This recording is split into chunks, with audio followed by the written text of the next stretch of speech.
Hello everyone, আসসালামু আলাইকুম। Genuine health care থেকে আমাদের এই প্রোডাক্টটা চলে যাচ্ছে ফরিদপুর তালমাতে।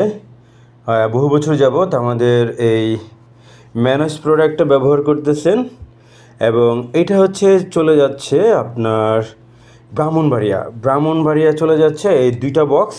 এবং আপনারা জানেন আমরা দাম্পত্য জীবনে যাদের বেবি হওয়া প্রবলেম এবং যাদের এই রিলেটেড যত ধরনের প্রবলেম আছে লাইক স্পার্ম লিকুইড এটাকে আপনার করতে চান, স্ট্রং করতে চান, টেস্টোস্টেরন হরমোনের প্রোডাকশন বাড়াইতে চান, ইস্ট্রোজেন, এই সকল কিছু টাইমিং ইরেকশনাল যত কিছু আছে, এক কথায় ম্যান এবং উইমেনের জন্য অত্যন্ত সুপার একটা প্রোডাক্ট। এটা আমরা 24 থেকে 48 ঘন্টার মধ্যে হোম ডেলিভারি দিয়ে থাকি সারা বাংলাদেশে। শুধু কুরিয়ার চার্জটা পাঠাইলেই আপনারা এটা পেয়ে যাবেন। প্রোডাক্টটা নেওয়ার সময় টাকা পরিশোধ করলেই হবে।